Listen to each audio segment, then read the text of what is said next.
Hi everyone, welcome to another episode of Second Act Actors. I'm your host, Dr. Janet McMorty, and I'm still a medical doctor simultaneously trying to pursue a career in acting. One housekeeping thing before we get going on this week's episode. I would like to let you know that within a couple weeks, all of my episodes will have sponsors attached to them. Don't freak out, okay? Don't freak out.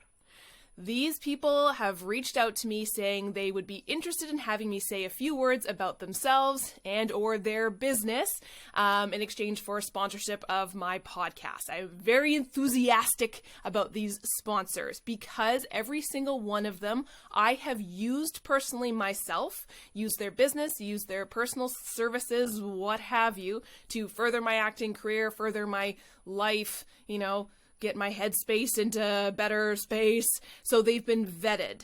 And I'm also very enthusiastic about this because, as we all know, putting this podcast into the world has been a wonderful passion project of mine, but it is not free and it is not inexpensive. So I'm very appreciative of these people reaching out to me and wanting to sponsor the podcast.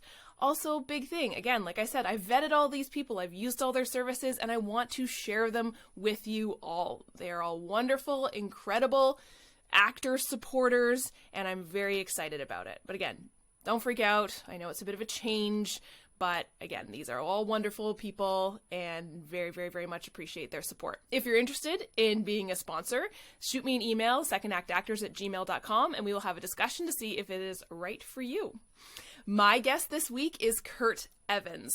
Now, this is kind of a hybrid industry episode, but also actor episode, because Kurt Evans is a Vancouver-based actor, as well as an acting teacher and instructor at the Vancouver Film School.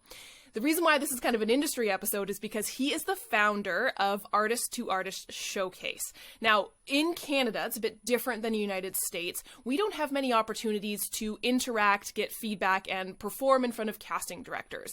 I know in the States, this is a huge thing. There's casting director workshops all the time. In Canada, we don't have that often. So the Artist to Artist Showcase is one of the few opportunities for Canadian actors to put their work out into the world and be seen by Canadian casting directors. And Kurt Evans is the founder of this wonderful, wonderful platform, which I have used and found I had an incredibly positive experience with the Artist to Artist Showcase. If you're interested in this showcase, there is a link below, and they'll be having a showcase starting up very soon, within the next month or so. I'll let you know when that occurs. Kurt Evans has a phenomenal story about basically being an actor his entire life, acting and now instructing as well too, the massive amounts of imposter syndrome that comes with that, but also he has incredible experience and literal empathy for second act actors because he coaches a lot of them, he instructs a lot of them at the Vancouver Film School, and the idea of going from the feedback you get in an audition room, and now that lack of it, and he uses the word sterility, which I love, the sterility of a self-tape.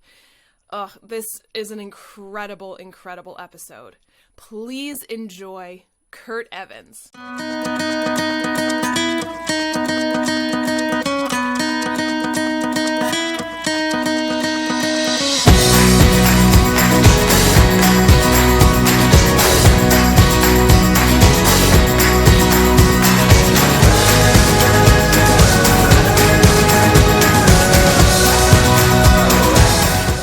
How did you get into acting?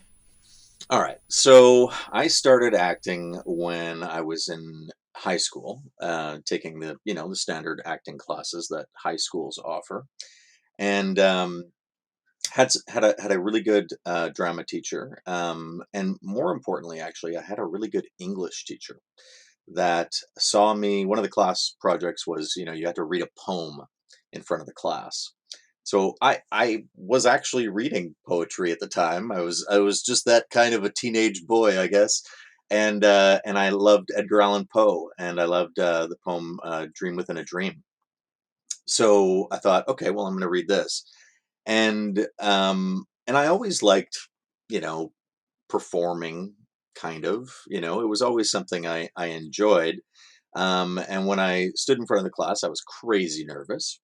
And because it was a poem and I wasn't sure how it was going to go over, but I decided just to lean into it and go for it. And I remember the silence after I finished, and then people like actually applauded, which was weird. And then I had the teacher approach me after class and say, "I want to work with you. I want to do something with you. I'm really interested in directing you in a drama." So she ended up creating a play that was like kind of just for her. She made a deal with the principal, and I got to play Cyrano de Bergerac when I was 17. And it was a really transformative experience. It was a big task, and she trusted me with it. Not only with it, but also with editing it. We had to edit the play down because it's a very long play. So we sat together in a room for hours on end, going through each and every line and actually editing it together. So right away, I was in the headspace of kind of collaborating and co-creating and building something together. And that feeling of collaboration and of creation has stuck with me my entire life. And that's really what I love. I love that connection. So connection on the creation end, and then connection on the presentation end. So standing in front of a theater full of parents and students, and acting my heart out as my 17-year-old self playing a 40-year-old man with a big nose, and there were people crying. There were people weeping in the audience, and I could hear it. I was on stage dying, and I remember hearing and feeling the audience. And I knew from that moment on that this was something I had never felt before, and I wanted to feel it again. It wasn't a sense of like triumph. It was a sense of unity. It was a sense of community. It was a sense of connection, and I loved it, and I needed it, and I moved towards it every chance I got.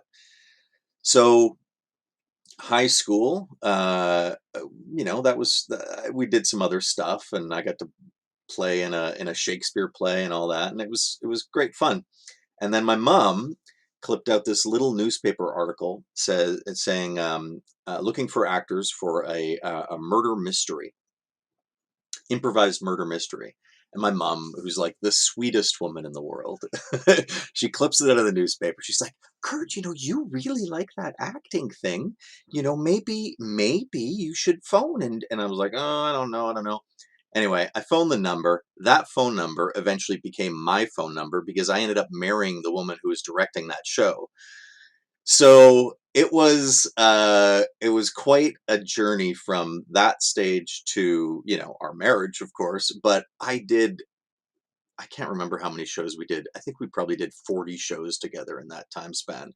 We did improvised murder mysteries. We did straight up plays. We did lunchbox theater. We did fringe shows. We traveled with the fringe. I went to all over the place doing all sorts of shows, and it was so much fun.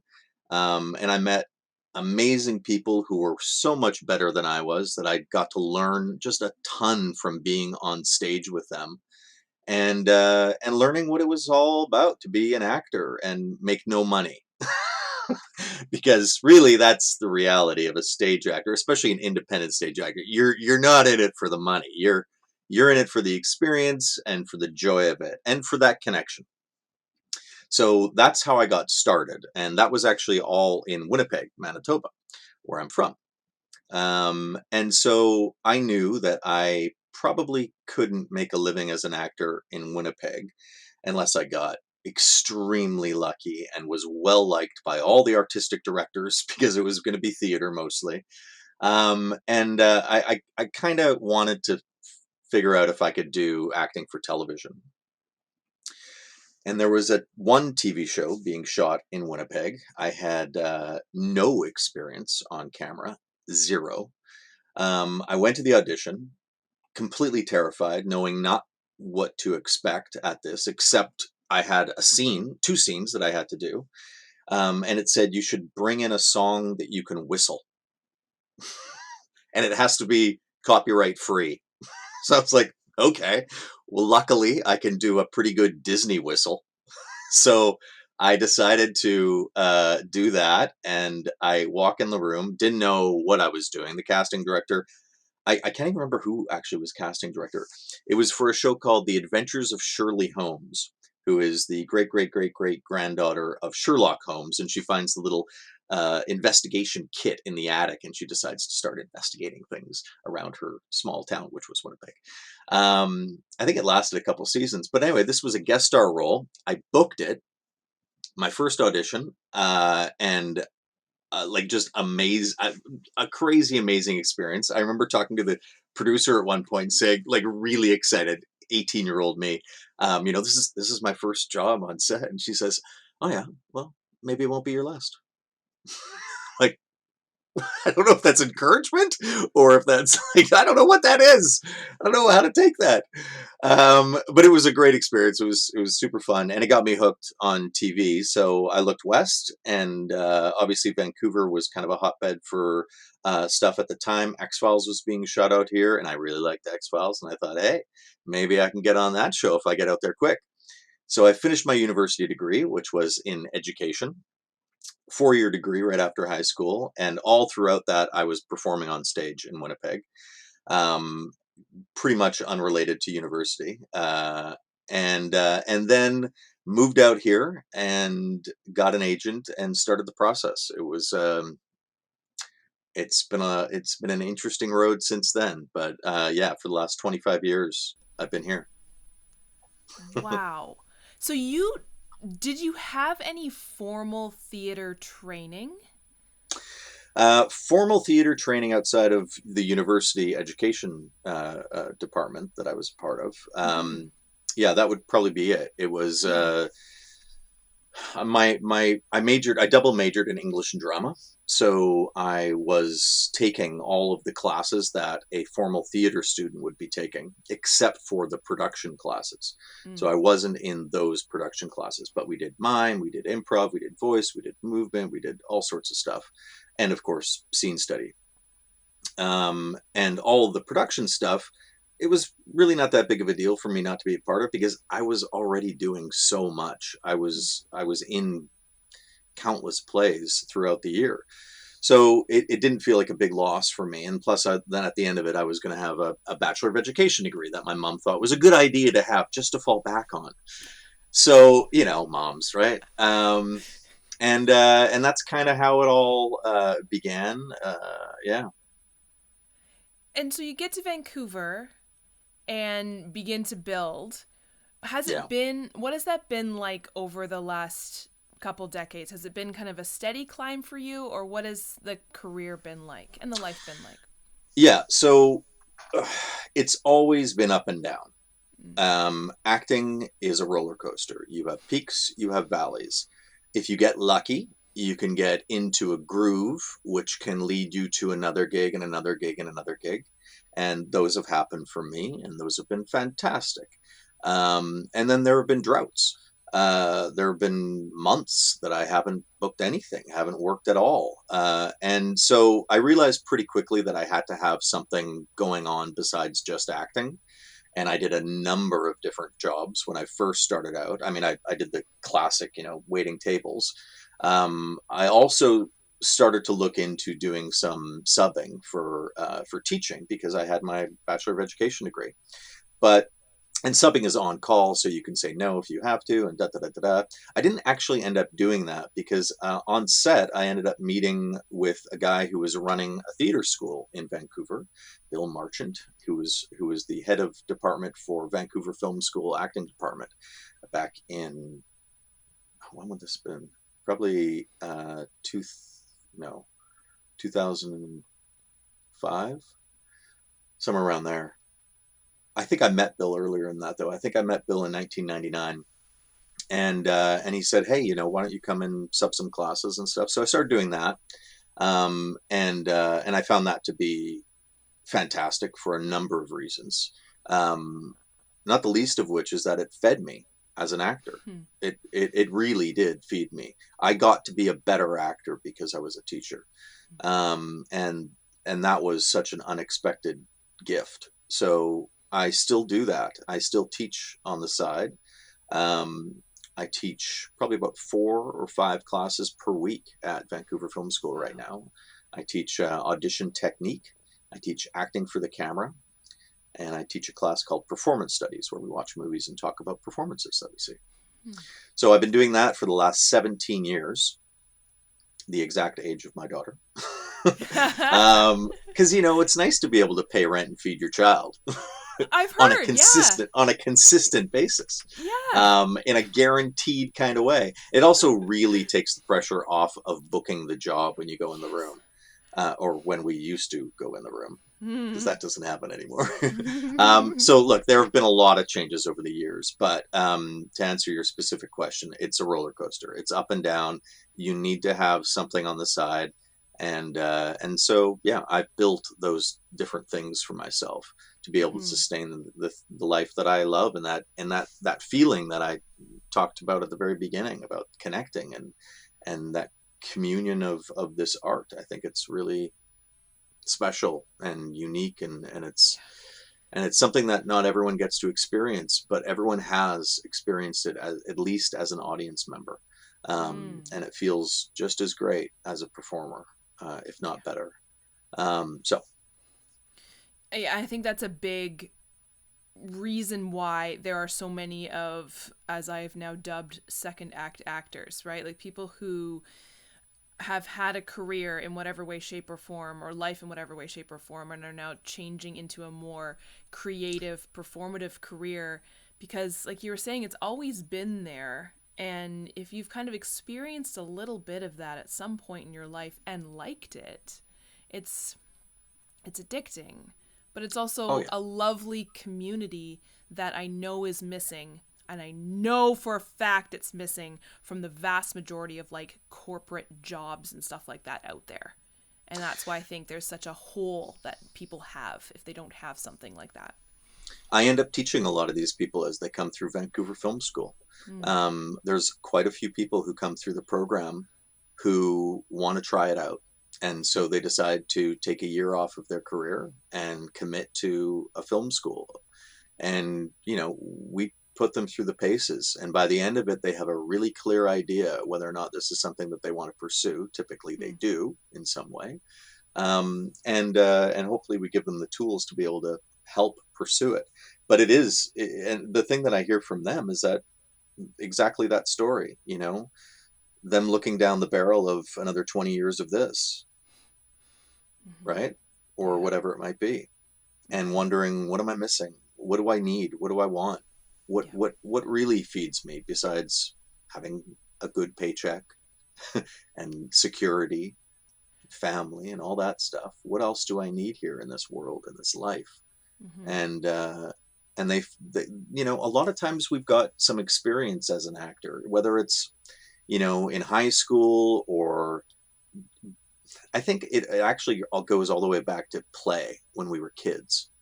you know that sense of like the game that we're going to play with our Barbies or our action figures or our cars or whatever it might be, and the commitment to that play and the joy of that play and the communion of that play, like, okay, you get to be this person and I get to be, and we're going to do this, and you're going to, and that is a part of theater. It's private theater, but it's theater, and it's that same kind of sense of wonder and of commitment and connection that you get when you're on stage. And so I think we all have an intrinsic connection to it. Somewhere in our soul, we know what this is, and it pulls to us. And we all want to be kids again at some level, right? We all want to have that sense of play, and we felt it once. And where is it? And can I reach it? And if you can let go, if you can commit to being in the moment and getting out of your adult head, Mm-hmm. you've got a good shot at really finding that joy of your 6-year-old self. And yeah, so I'm still 6, hopefully.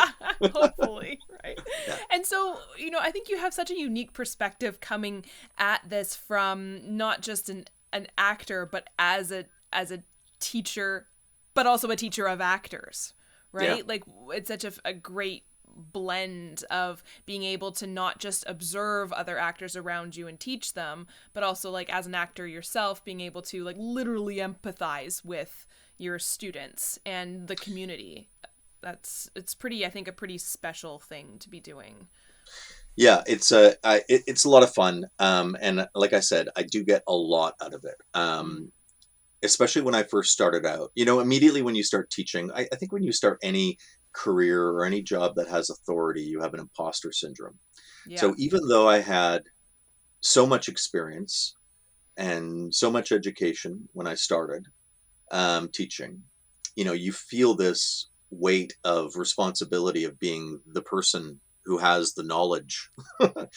And I had to learn how to relax that and empathize and connect with my students and realize that a lot of it for me as a teacher is performance. You know, Mm, this is a play that I've done now hundreds of times, this lesson plan. You know, and so getting up in front of the class feels kind of like that.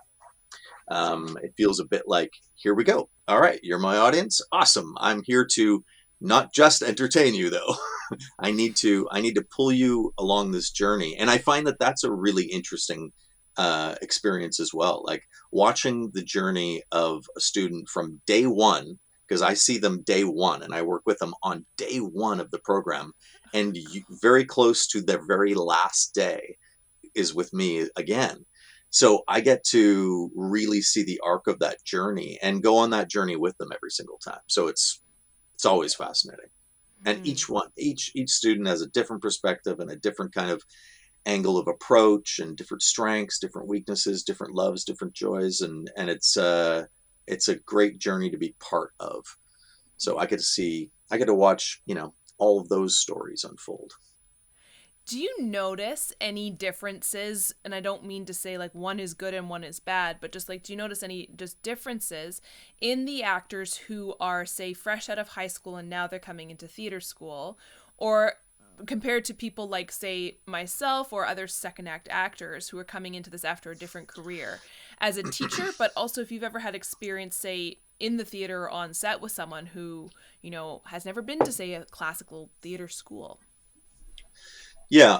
Well, okay. So I mean, there's huge differences between those people because the people that are coming in as second act actors are usually more mature than the average 19, 20 to 23-year old, which is kind of the average age of a student at VFS is between 18 and 25. But I've taught many 30-year-olds, many 40-year-olds, some 50-year-olds even coming through. And they come in with a lot of different life experiences as well. You know, like when I ask a 20-year-old to be in a scene with that is about a relationship that has gone on for, you know, 5 years with someone, they have usually no experience with something like that. You know, the all and everything that goes around along with that, right? So a lot of it is life experience, being able to bring all of your life experience. So in a lot of ways, the second act actors or the you know the slightly older actors are at an advantage because they have all of that life experience to be able to bring to whatever part that they're creating. And younger actors, what you often see them doing is emulating older actors or things Mm. that they've seen, right? Hmm. Modes of play and modes of performance that they've witnessed. So Hmm. they can, you know, they can access it that way. They can access it in their imagination, and if they commit enough, and if they dig enough into the details of what it is that they're doing, they can get to that level to almost mimic the life experience that someone else might actually have. But Hmm. that's a big one. Um, you know, and you've got all sorts of reasons why people go to school, go to a theater school when they're 19, 20. And a lot of those priorities are very different than someone who's going to the school at 30 or 40. So, you know, you see those differences clearly as well. Mm-hmm. Yeah. I've said this many times on this show to many people, and I'll probably keep saying it forever.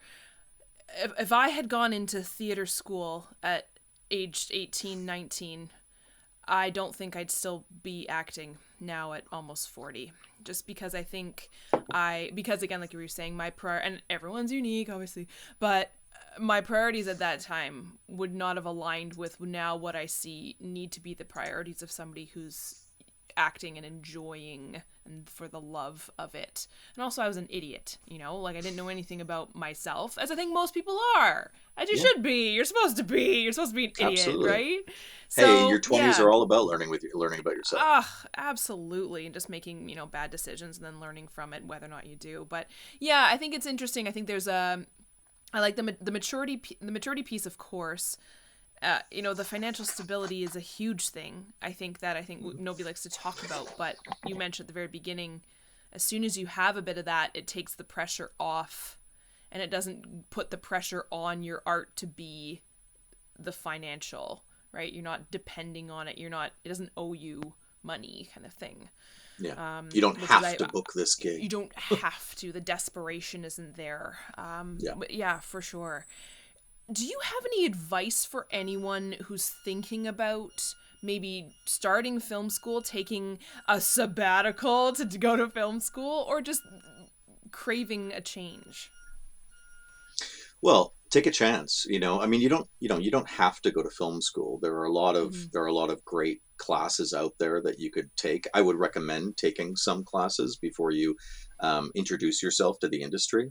I think Mm-hmm. one of the biggest mistakes actors make is taking that first step before they feel like they're ready, and putting themselves out there before they're on the same level as all of the other actors out there trying to make a stab at it.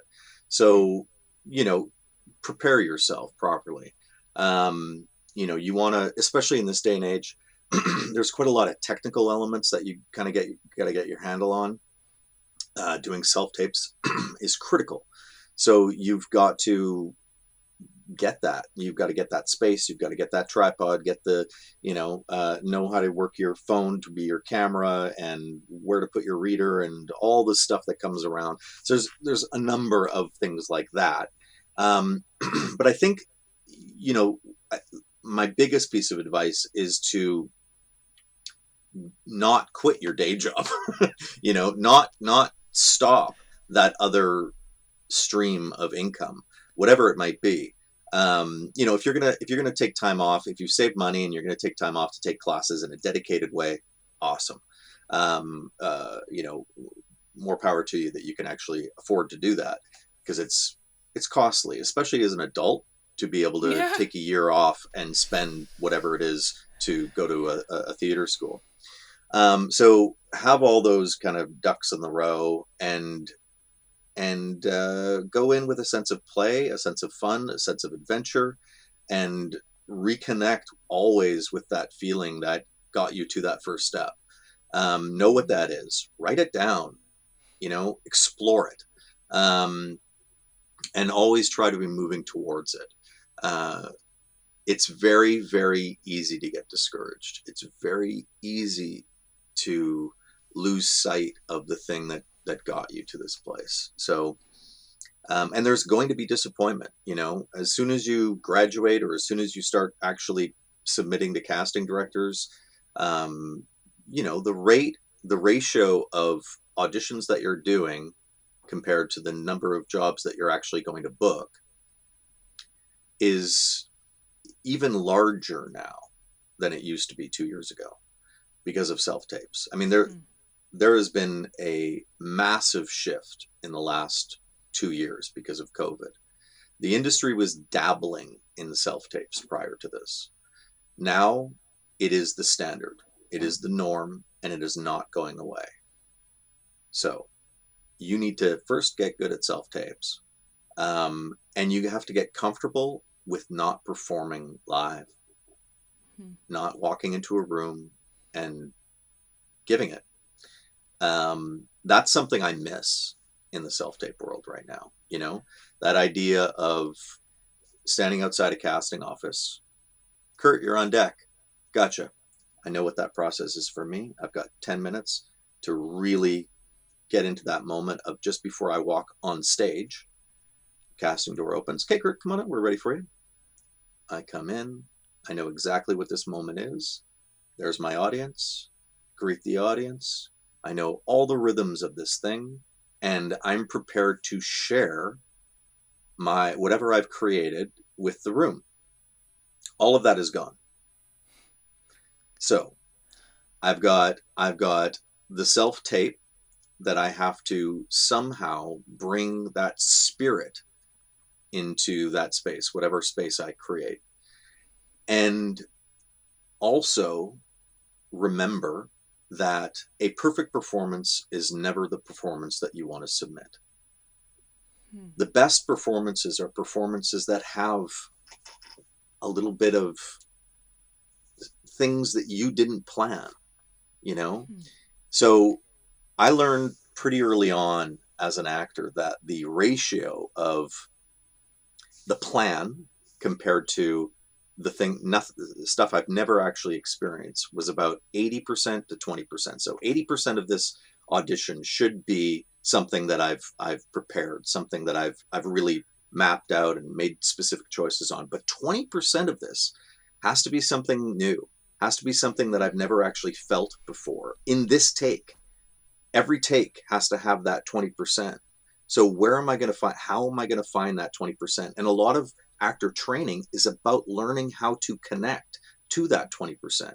It's about learning how to connect to the other person that you're reading with and the moment of inspiration between you and that person and the events that are depicted in the scene. So finding a way to lose yourself in that 20% and still hold on to the 80 plan is the real trick of Hmm. acting. And whatever mathematical ratio you want to give it, there's always got to be that element of surprise and that element of chaos and that element of like I'm not quite sure where I am, but this is exciting, because if it's exciting for you, it'll be exciting for the audience. So finding a way to do that by yourself is way more challenging than it was in the room, because in the room I had all this different energy that I had to contend with. I had the energy of the nervous casting director. Is Kirk going to mess this up? Is he going to embarrass me for bringing him into this? Okay, I've got that. I've got the director. Could this be the person that I wanted for my role?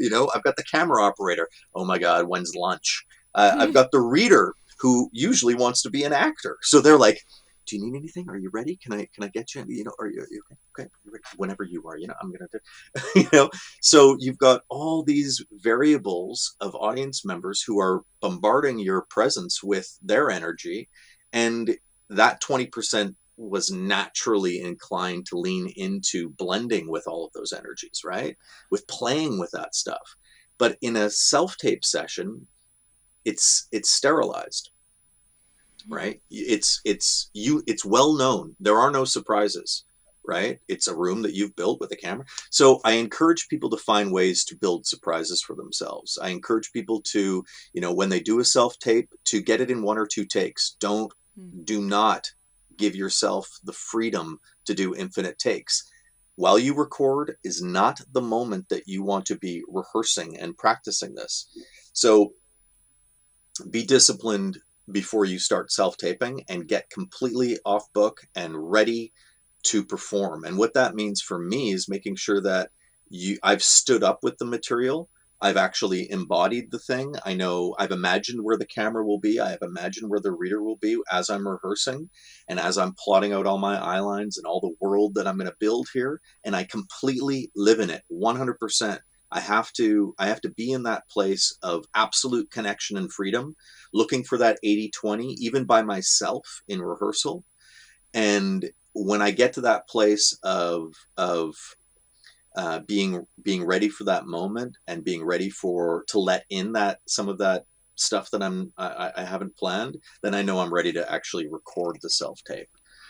So that's been the challenge and my process for the last 2 years. That is so helpful because I think that's such great tangible advice to avoid.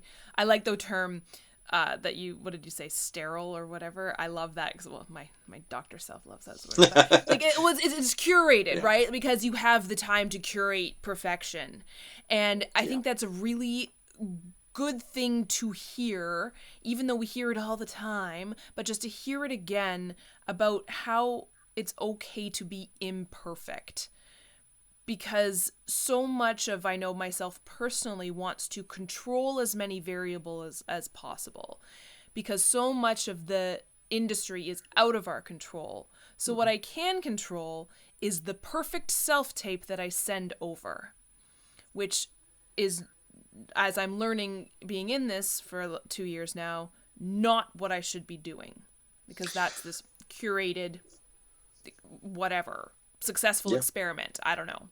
Yeah. Yeah, it's a difficult balance, Yeah. because yeah, your intellectual self wants to have that perfection. Yeah. It really, and that Nailed and it. that amount of power and control is nice to have in an industry where you don't Hmm. often have it. So I completely get it. But as an actor and as a director and as a teacher, I see that mistake made a lot. Um, and you get good performance. You can get good performance. You can get like a decent kind of run of a scene. You can get a passing grade. You can get even in the 90s maybe. Um, but will you inspire? Probably not. That Hmm. will be much more difficult if you just stick to plan, if you just stay in intellect. You've got to be engaged in the chaotic mess of the moment. And yeah, it is something we hear all the time. How do you do it? Yeah. That's the question. Yeah. How do you nurture it? How do you actually start making the chance of that happening better for yourself, which is, I think, the most important question as an actor I'm still trying to answer and find. And that journey is interesting. So Mm-hmm. that's something that still draws me into the idea of self-taping 3 times a week, four Hmm. times a week, however many times a week it is. Yeah. Well, I think what made me think about what you were just saying there is, like, how do you nurture it, but also how do we know that we're doing it well? No, well is not the right word, but like, how do we know that we're actually doing that? Like, is it coming across on the screen? Like, because we get no feedback from the self tapes we send off into the void. I If know. you're lucky, you have an agent who watches your tapes and is saying, like, good.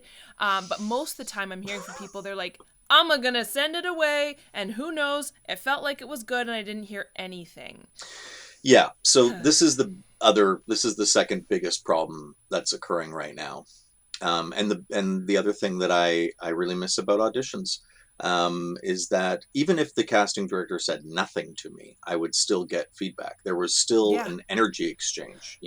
I could see in their face, I could see in their eyes, I could feel the camera guy go, "Oh, pretty good." I could see the reader in tears. I could see, like, there were things that were being communicated in that moment of performance that are impossible to communicate with a self tape. Yeah. So you feel isolated. You feel, like you're completely outside of the experience of the performance. And when you send it away, yeah, it's usually crickets. Mm. The only time that I get feedback on anything, besides my agent going, "Oh, that was really nice," Mm-hmm. and that's what else is your agent going to say, except for that sucks and I don't want you on my roster Do it anymore. Uh, again. yeah, I've never actually gotten that, so I'm happy. I have heard of that happening, but you're kind of left in the dark in terms of, it's like doing your best work and you like going, "Oh, that was so great," and afterwards you're like, "Yes, I totally felt that," and then you listen and it's just silence in the theater, and you Oh, have to kind of maybe think that maybe someone out there will hear this. yeah, yeah. So it's a really difficult place that we're in right now, and I think we're trying to figure out how to properly address it. We're talking to the union, and we're talking to casting directors, and we're trying to communicate what this feels like right now as an actor. But the weird thing for me is that I know what it was like. I know what it was like to walk into a casting office, to meet those directors, those casting directors, those readers, all those people, to have that community. Um, And so as a young actor, or as an emerging actor, or as a second act actor coming into the industry, in the last 2 years, the thought of not ever meeting a casting director Hmm. makes no sense to me. Like, it's Hmm. so outside of my experience as a blue collar working actor. Like, my job was auditioning. That was my job, right? I would do my job maybe 3 or 4 times a week, and I would experience that job, and that job has shifted tremendously now.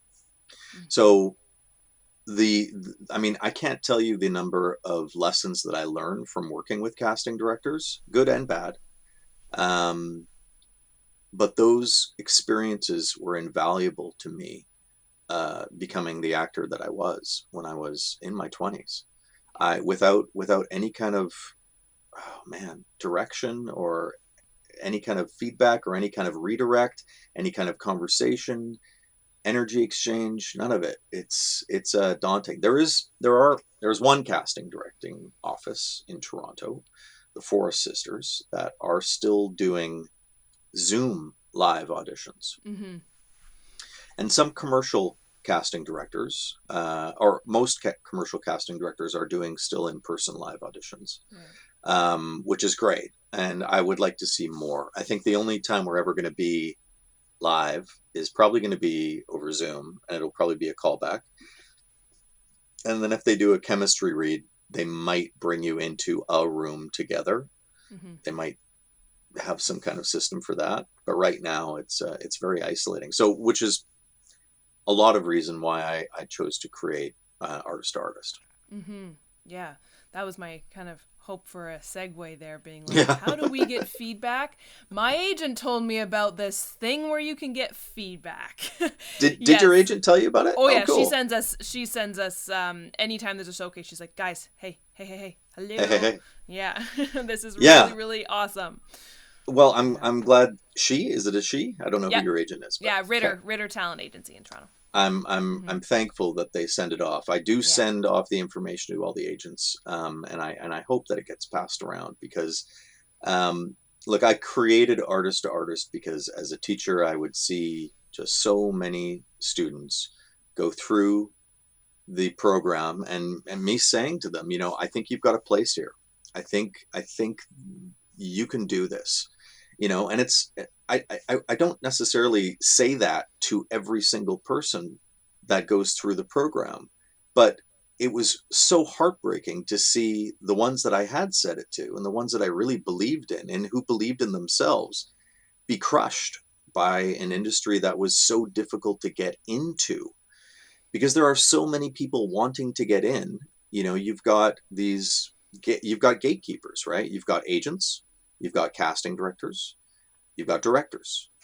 And so finding a way through those paths is difficult. And when I started, there were things called go-sees, or pre-screens, where you would go in and meet a casting director one on one, no camera operator, no reader, nothing. The casting director was usually the reader, and no, it was just a conversation. And then maybe we'll read a scene. And I got to meet, I think, three of the casting directors in Vancouver that way. But I mean, I still remember my very first. So X Files was the dream, right? It was like, hey, let's get on X Files. So here I am, going in to see a casting director who casts X Files, Corinne Mayers. And I'm like, okay, this is nerve wracking. I am terrified. I've got three scenes, and it's for a show called Millennium. And I was playing a deputy cop, and three lines separated by three scenes. It was like, we spot the van on I-95, and we've got him under arrest. And I don't know where he is, or something like that. Like, just like three very different lines, and scattered throughout three different scenes. And I remember going in and just being terrified. And I did. She's like, nice to meet you. Where are you from? Blah blah blah. Did the conversation, and I think I was like 24 at this time, 24 or 25. And she's like, great, let's do the scene. I did the scene. She's like, fantastic. Can you come back at 2 o'clock and audition for the director and the producer? I'm like, for this episode, She's like, yeah. I'm like, yes, yes. It was like 10 a.m.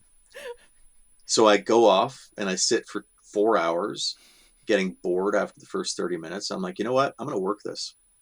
I'm just going to rehearse it.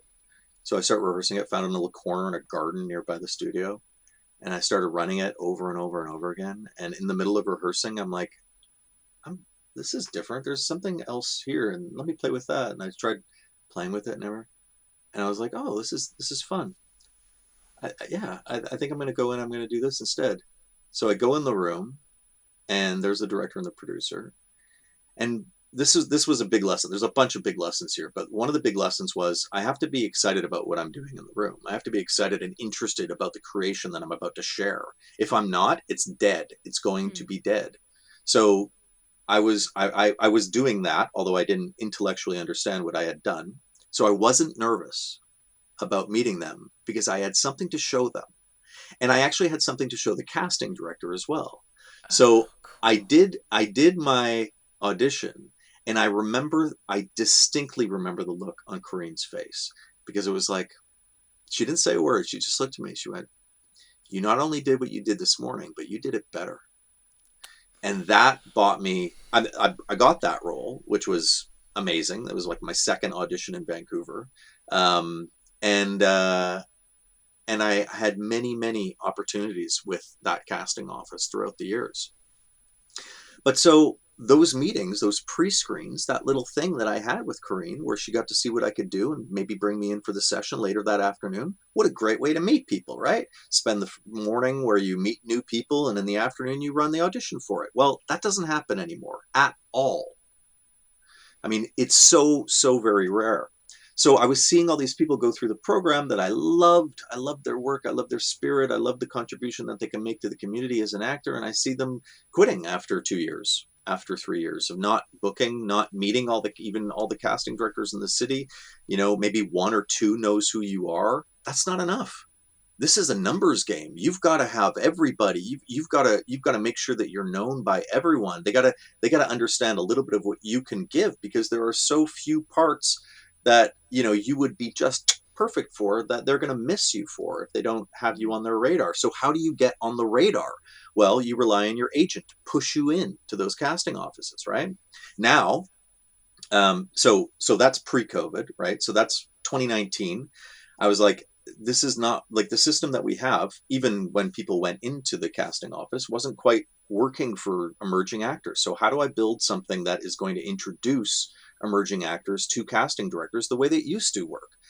And so I built Artist to Artist, which is a actor showcase platform where an actor will submit a 2-minute scene. That 2-minute scene will be looked at by at least two industry professionals. These people are working actors, or they're working actors and teachers like myself. And they've got good hearts, and they want to, encourage and nourish and give some reality to what they're watching in terms of giving feedback. So they will write out a feedback for your performance for your 2-minute scene. So you'll get two of those, and they also tick some boxes and give you a numeric score. The idea of a numeric score for acting is like, it's hard, but I had to do it because what I needed to do was I needed to create a top 10, Yeah. so that the top 10 could then get the chance to actually meet the casting director and Mm. actually have a one-on-one audition or conversation or whatever it was that the casting director wanted to do, because each one wants something a little bit slightly different to be involved. So the casting directors are donating their time, because this is part of their job, right, to meet people in the industry, and supporting the initiative of nurturing emerging actors is something that people should want to get behind, because it's really the soul of our industry. I mean, if we lose the ability to bring in talent, then productions that come up here are going to find a wasteland, of Yeah. actors who have never worked. So we want to encourage people to be in this industry, and to know that there's something out there besides crickets when you send in a self tape. Some kind of encouragement to say you're on the right track. Keep Yeah. going, you will find a place. I mean, there are actors out there that wait decades before their break. I'm still waiting for mine. um, I've had a lot of good luck and some great experience in the industry. And it was a lot to do with those connections that I made with casting. So I wanted to help find a way to encourage those connections. So I thought, okay, well, here's a curated list of 10 actors that you haven't met yet that are desperate to meet you in this city right now. Here you go. And I can guarantee that there are always at least 10 people in the city that need to see this casting director that haven't. Because I was one of them. There are casting directors in Vancouver that didn't see me for 20 years. And why? Well, it's because maybe my agent's relationship with them wasn't as good as my agent's relationship with the other casting directors. So they just didn't trust my agent as much, right? And if you're a starting actor, you're going to go with an agent that maybe doesn't have those relationships as strongly as someone who might. Yep. So it becomes doubly difficult for you as a starting emerging actor. So there's a lot of hiccups along the way, a lot of roadblocks. And I thought, I'm just going to try to build a platform that is not financially burdensome to an actor, that can, if even if they don't get in the top 10, they're going to get some feedback on their work from professional actors and teachers. And they're going to be able to get a sense of where they sit in the realm of that bar, that professional level acting bar. And then, of course, there's other things that come along with it. If you don't have an agent, you can get submitted to every agency in the city. If you make it into the top 20 of people looking for agents, we do free workshops all the time, all that stuff. So, yeah, that's what we've been doing since 2019. And we've had probably about 12 or 13 showcases, and we're just about to start one now, although this episode of this show won't air until after it's completed, but we will be having regular showcases throughout the year. So go to artist2 to learn more.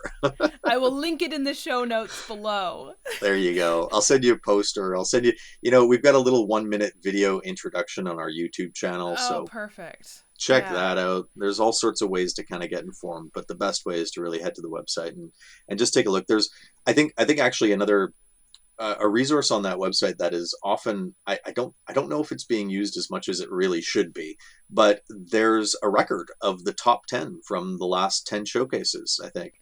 And so you can see all of the self-tape auditions that people have put together that got them into the top 10. What a great way to study the right things to do. Yes. The right lighting, the right camera, the right stories to tell, the right, all that stuff, the right connection, the right preparation, the right authenticity, how to find it. That's your journey. But there's an example of work that got someone into that room and got to meet a casting director and have that connection bridged. I think it's really hard, I think, especially in Canada, like you were saying, obviously, to make these connections with casting directors, because not only are we virtual and not in the room anymore, but up here in Canada, at least, I know I do have a lot of listeners from the States, but in the States, there is quite a big catalog of casting director workshops you can take. That's like part of their acting training almost. Where here in Canada, I think it's also probably a huge business. Money making. Here in Canada, we don't really have that. It's not like, oh, I'm going to go to such and such and such workshop. Probably also because there aren't that many casting directors in Canada as well, too. Where in the States, it's just like kaboom. But yeah, what are your thoughts on that? I know you've probably heard of all the workshops in the States and stuff. Look, casting director workshops can be good. There are casting directors out there with really big hearts and with the right mentality of it, right? There are casting directors that do workshops that end up donating all the money. Like they might charge whatever it is, but that's usually shared by the studio that is actually hosting that casting director workshop. So I've been to a bunch of casting director workshops, especially when I first started out, because I wanted to know what it was like. And there are some in Vancouver that still do them occasionally.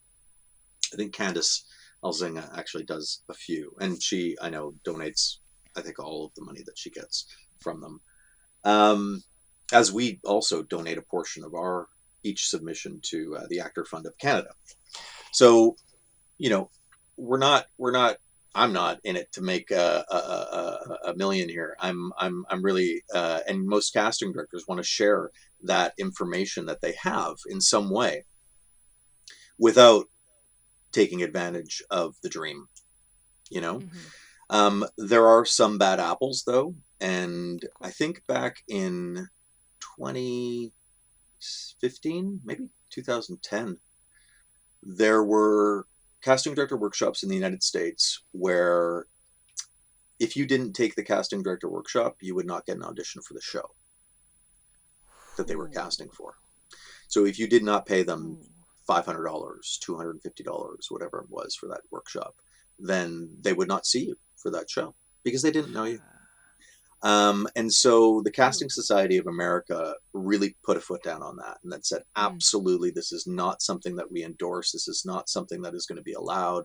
And so productions got on board with that. And so many productions now forbid casting directors from doing any kind of workshop, especially Mm. in Canada. Like, then the Canadian casting directors have been really great about this. It was rarely taken advantage of in Canada. Like, rarely were there casting directors in working in Canada that were hosting these and they were exploitative, right?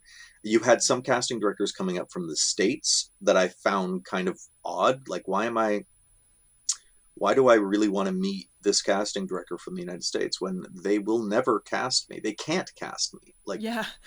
I mean, okay, so I get some information about them and I'll be able to learn some insights about the US market and what their brain works like and what they see in actors and all that stuff. But there's better places to learn that. Um, and so spending that money is incredibly burdensome for an American actor, I would imagine.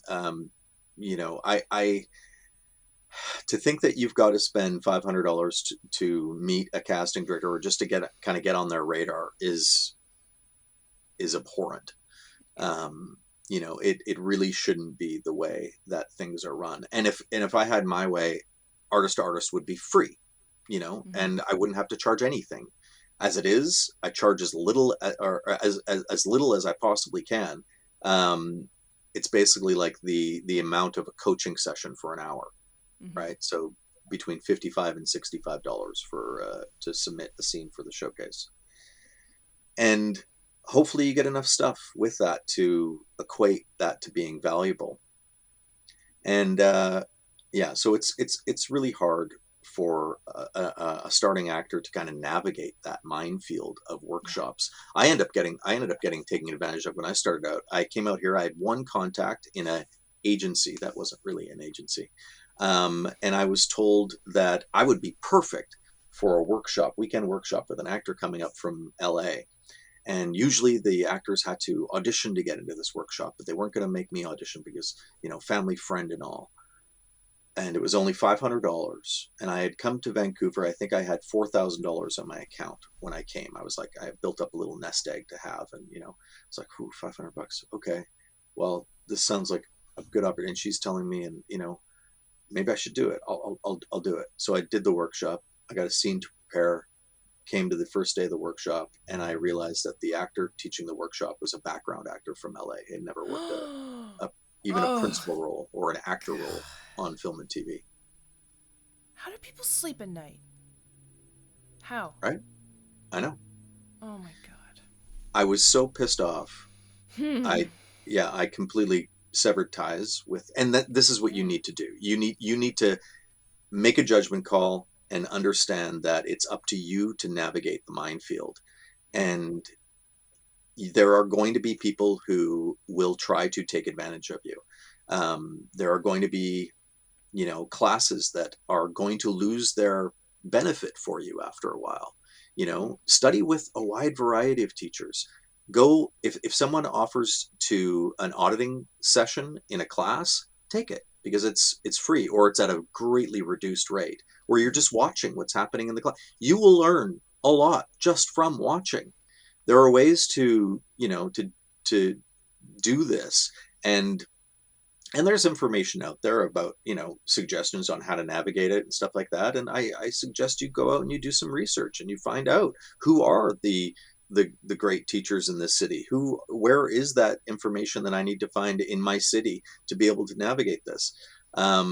and hopefully you find some people that can help you, because it is, a bit of a daunting task, and it's very Yeah. easy to get taken advantage of and to get discouraged.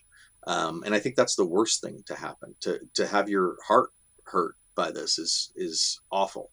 Yeah. Um, I ended up getting lucky after that and finding an agent that was great and really informed and helped me kind of get into the place that I needed to be as a Hmm. young 20 something actor in Vancouver Yeah. in the 90s, way back when. I'm so old. Well, I think it's hard because not only do we get actors who are fresh out of high school and like ripe for being taken advantage of just because they just don't have the Yep. I wouldn't have had the cognitive wherewithal to know what's a scam and what's not, and you kind of Yep. come with a bit of stars in your eyes. But also, again, I think even people who are the second act actors who I sometimes feel like, oh, my BS meter is through the roof, like I no problem. I 100% have gotten scammed because how can we not when we're just learning about the industry, right? Like, Yep. it's so tough, and I agree with you. It's so discouraging, also because so much of acting is opening up your heart and emotions, where almost every other job is like, no, close it off. So when you're like trying to learn how to do that and then you get scammed and it's like hitting you, Yeah. that Yeah. just It hurts. adds to It the hurts discouragement. It much, hurts. much Yeah. harder. It hurts and it's embarrassing. Yeah. Yeah. So I think I've done artist a couple times. What was it No like? What was way. the It feedback was like? great, and in no way, shape, or form is this like an ad or anything. I try No, and no, be no. as I don't want non-biased it to as be that. possible, but like I had a really good experience because again, I haven't done it in a while and I'm excited to do it again. I did it when I was with my former agent, who is a lovely person, but just would never give feedback. So I'm kind of like craving that feedback. And so Hmm. this artist was literally you were the first people to give me self tape feedback. Cool. So Great. cool, right? So Yeah. cool and tangible feedback. And yeah, I coming from a science background, I love getting my score. And then I was like, literally that means nothing. But it was just so great to have the comments being like, I like this, and then the people who critiqued or whatever me were like, here are things you can work on. Here's like you were saying, here are some technical things you can change. I was Yeah. like, thank you, because I Yeah. think a lot of times we get the feedback of you're great, good job. Yeah. You're like, not helpful. Like Yeah. I can handle it, and I want constructive criticism, Yeah. which is exactly what it was. My experience was with artist. So I thank you for doing what you're doing. It is so valuable and appreciated, and I think hopefully more people will check it out, especially Yeah. I mean, the hardest my thing with it, vintage. yeah, the hardest thing is getting the word out, right? Like really it Yeah, is. And to be able to say, actually, this is not a scam. Like this is, it's you know, not a it's scam. not a scam. We're not, like this is legit. And we're trying to, look at all the people, look at the casting directors. Yeah, yeah, There's no way that they would put their name on this if this, look at all the panel. Like these yeah. are working professional actors in the field. Like they want to help. And we want to Yes. help. I Yeah. I I want to be helped. I want feedback. Can I send you my tape and can you give me some feedback? Sure. Yeah. Is there anything that you are looking forward to coming up this year? Besides, obviously, the big, huge showcase that will be already done by the time this airs, but there'll be more coming. Yeah, well, the big change that's happened with Artist is that we're going cross Canada now instead of Mm. just Toronto, Vancouver. So it's going to be everything combined. So we've got casting directors that are going to be represented in every showcase moving forward from Vancouver and from Toronto and from another part of Canada. So this month or September, it's going to be Rhonda Fizeki from Calgary, and she's super lovely. I don't know if you have any connection to her, but she Mm-mm. was a teacher. She's done workshops and she loves teaching, and she has been in the industry for like 25 years. Anyway, we've got like a ton of casting directors involved, like Candice Elzinga, who's been around since forever, Jason Knight in Toronto, who Who's has so come nice. on. Yeah, who's come on recently, and I've never met Jason. I've only spoken with him on the phone and stuff, but he seems so great. And the feedback that the actors got from the meeting with him after the last Toronto showcase was fantastic. And yeah, so Corinne Clark, Sharon Forrest is actually going to do this showcase, the September showcase, which is great in Toronto. So there are, a lot of people kind of involved, and it's always kind of emerging or building. And it's great. It's fun to be part of. So we're doing that cross Canada idea. And so the top 10, if you get in the top 10, you get to choose which casting director you want to meet most. So Cool. if it's a casting director from your city, awesome. If it's a casting director outside your city, great. And then I've got some other ideas with artist to artist that I think I'm going to start working on. They're really at their kind of infancy kind of idea right now, so I don't want to really reveal too much or talk about it. But it's kind of, yeah, it's going to be an interesting addition to what we currently do. And other than that, it's me kind of keeping on going on with acting, and auditioning all the self. Just did one yesterday. Got another one due on Monday. There's always work to be done in that regard, and hopefully that work is exciting, and I find a way for it to feed me like it once had. That's kind of my goal right now, and I think I'm getting there. One of the things that I discovered that might help that with someone listening out there is to actually use different readers. Don't get settled into one reader all the time, because a new reader will always give you a little bit of a kick of life and just newness. And so that 20%, that 20% new, that 20% chaos can sometimes come from that new reader. So maybe the idea that I was talking about to artists have something to do with that. I don't know. Stay tuned for more. Maybe by the time this is broadcast. Yeah. There we go. Yeah, right? It'll be coming out. Anyway. Do you have any final words of wisdom? This has been filled with words of wisdom, but any final words of advice or wisdom or stories to share from your time? Don't forget the beginner mind. Enjoy this work. Enjoy the play of it. Remember that it should be fun. And gravitate towards those things and those people that allow you to experience that joy and that fun and that wonder that can come with this, and move slowly and cautiously away from those that don't.